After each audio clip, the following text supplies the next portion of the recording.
Alright, so today we're going to talk about graphing systems of equations. So what a system of equations is a system of linear equations has two or more linear equations with the same variables.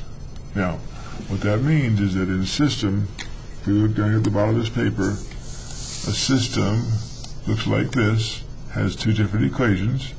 So it's a system of two equations, and it has these same two variables, x's and y's. Well, the important thing to know about that is in these y's are the exact same value, and these x's are the exact same value in both cases. Okay, so this y and this y are the same value. I don't know what the value is yet, but it's the value, and this x and this x have the same value. That's the goal, is to find the values of those x's and y's. So we're going to do this first by graphing. Okay, and there's three ways to do this: by graphing, by elimination, by substitution. We're going to learn all three of those throughout this course. Okay, so the first thing to do is when you graph them, when you have these two lines, anytime you work with two lines, you get two solutions to one of these three things can happen. Okay, so the first thing that can happen is that these two lines will be parallel. Okay, and what we do when we have a system, we're looking for that one point that satisfies both the equations. Well, if the equations don't intercept or don't cross, then they'll never have a solution. So these have no solution. That's why this is no solution equations, because these lines don't cross. They have nothing in common. Okay, so a parallel line has no intersections. Okay, we know that they're parallel because the slopes are the same, the intercepts are different. That's what this means. Slopes are the same, intercepts are different, and this is inconsistent. Inconsistent means there's no solution. Okay. Alright.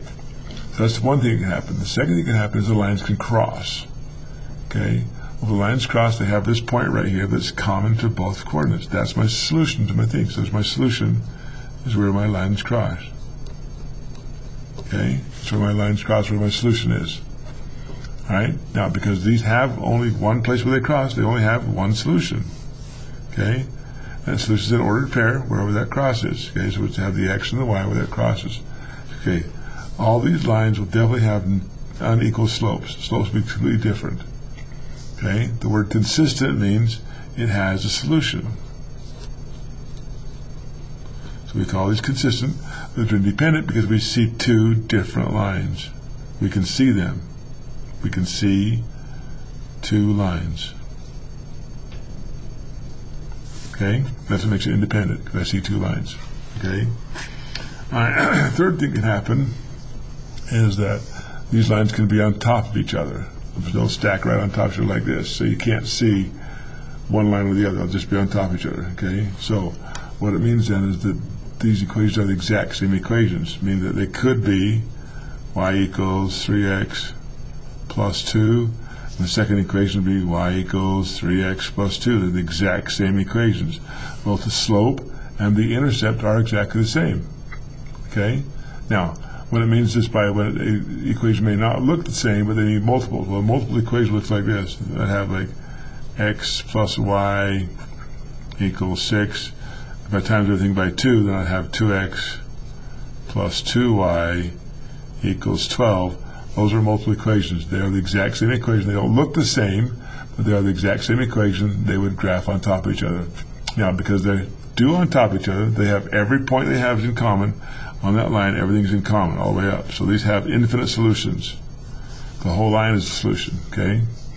And so we call these consistent because they have a solution. Remember, consistent means solution. They're dependent because I only see one line. I only see one line I can see. Okay, I can see one line, so they're dependent on each other. All right. Okay, so when we get this first solution here, what we need to do is find out if these are solutions or not. Remember, these points has to work in both equations. It has to work both, so both y are the same and both x are the same. So this point has to work in both equations. So the trick is this: if it works in the first equation, I try it in the second equation. If it works in the second equation, it's a solution. If it doesn't work in either one of these two equations, it's not a solution. But if it doesn't work in the first equation, I don't even try the second equation. There's no sense. So we'll do it that way. All right. So we're going to take this equation, this top equation. We're going to take this top equation. We're going to try at this point in that top equation first. This is my x. This is my y. So we're going to go the y, which is negative 6, has to equal negative 3 times my x, which is 2, and then I have minus 9. And I want to see if this is true or not, if both sides of the line are equal to each other. So I'm going to solve this, I'm going to simplify the side. So I got negative 6 equals, this is negative 6, 3 times 2 is negative 6, minus 9. This tells me that negative 6 equals negative 15. That's not true. So this does not work in the first equation. And if it doesn't work in the first equation, I don't even try the second equation. I already know automatically that it's not a solution because it does not work in the first equation. So we try the second point. Okay? The same thing. We try this in here. So I'm going to say y is 3 this time. My y is 3 equals, I got negative 3 times my x number, which is negative 4, minus 9. And I want to see if this works here. So let's see. This is 3 equals 3 times negative 4 is positive 12, minus 9. 12 minus 9 is 3. So that works in the first equation because both sides are exactly the same. So now I want to check the second equation in. So I got to put these same numbers into this equation for x and y. So I have 3 times x, which is negative 4, plus 2 times y, which is 3. And that was supposed to equal negative 6. See if that works. So I put this in here. I go 3 times negative 4 is negative 12, plus 2 times 3 is 6, supposed to equal negative 6. Negative 12 plus 6 is negative 6. That side is negative 6. It worked in both equations. Made that equation true, made that equation true, so this is a solution to my equation. Now this is the long way, so the short way is to get your calculator out and do it on a calculator. Okay? So to do this, we're going to do this, put these numbers in that top equation. So now the trick is, I don't have to put the y in here. Okay? So I've got to quit this. Okay? So I don't put the y in. The y is right there, what the y should equal. Okay? This y should equal 1 when I get done. So I'm going to put this 5 in there, in this side of the equation, and see if it equals 1 when it comes back out. So I'm going to do negative 3 times 5, close that, minus 9, and it's supposed to be 1 when it comes back out. So when I hit enter, it didn't come up as a 1, so it's not this equation, so therefore this is not an equation. And we don't try the second equation, remember? Okay, so the second one, we'll do the second, same thing, put these numbers in the first equation, and I want the y this time to equal 0. So if I say negative 3 times negative 3 this time, and close that, and then minus 9, when I hit my answer, it should be 0, and that one is 0, so that one does work in the first equation, so that's a check mark for the first equation. Now I got to try it in the second equation, so I'm going to put it in this equation. So I got to go 3 times, my x is negative 3 right here, okay, I'm going to do plus 2 times my y is 0, and this is supposed to equal negative 6. So when I hit enter there, that equals negative 9. This is not a solution. So I got to try each one of those to see if they work. Okay? Alright, so the ones that work, we mark in both equations, we mark true. If it works in one or none of the equations, we mark it no. Okay? Alright, next slide, next page. Now we get to practice what we just learned. So on this equation here, we're going to look at the system A, and we're going to decide what kind of system it is. So we're going to look at system A and say, okay, well this is, line 1 is right here, line 2 is right here, so these, both line 1 and line 2 are right there, both together. So they're on top of each other. So that means that they are consistent and dependent, which means they have infinitely many solutions. Okay? On system B, line 1 is right here, line 2 is right here. These lines are not crossing. They are not going to cross. They're parallel lines basically. So that means these lines are inconsistent because they have no solutions, and therefore they have no solutions. Okay. Our third choice, we're going to go over here and say, look at these two lines. They cross. Line 1 crosses line 2 right here in this point right there. So the lines do cross, therefore they are consistent because they have a solution, but they're independent because I can see two distinct lines. So this is inconsistent, independent, and this has one unique solution because it crosses one line. Now where does it cross at?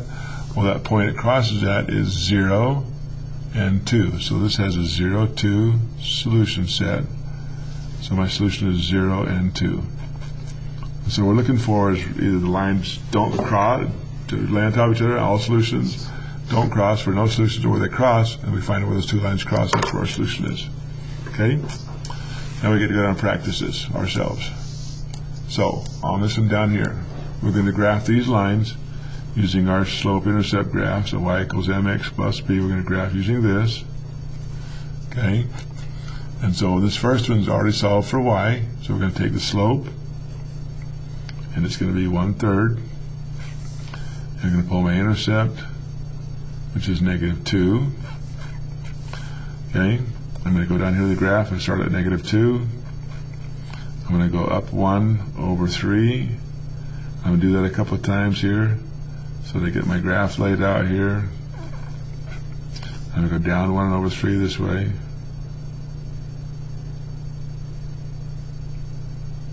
Okay. So I get my graph laid out there, grab a ruler here so I can write on, so I can get this line hooked together straight so it looks good. Okay. So there's that line going across there. Then we get our other color pen here. We graph our second line. Now the problem is this equation is not in slope-intercept form, so I have to take this equation and I have to solve it for y. Okay, so I get the y alone. So I draw my line in here, find my y variable, it's right there. I mean, you got to get rid of this -2x, so I'm going to add 2x to both sides. And add 2x over here. That's going to give me, that's right over here. This goes away, so I have the y alone equals, and I have 2x on this side now, and I got a -7. So that's solved for y now, so I can pull my slope out. So my slope is 2. That needs to be a fraction, so I make it over 1. And my intercept is -7. So I go down here to my graph, go down to -7 and plot my point. Then I'm going to go up 2/1 to plot my next point, up 2/1, up 2/1. Those lines cross right there, so up 2/1. The lines, I draw my line here with my ruler. It takes a minute to do this. Okay, draw my line here.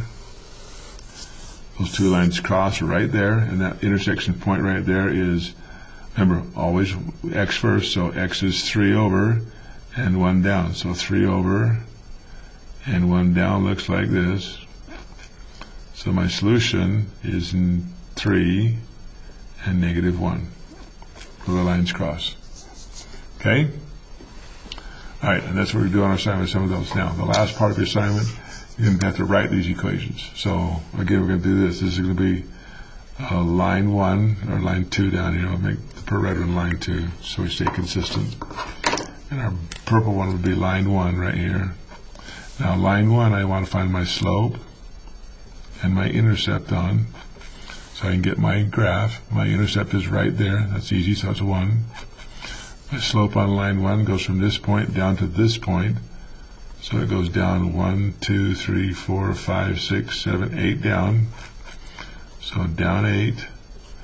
And the run is 1, 2, so I have a run of 2, which means my slope is -4. So my equation is y equals, equals -4x plus 1. Needed to put the y equals in there, I guess. Yeah, it's all right.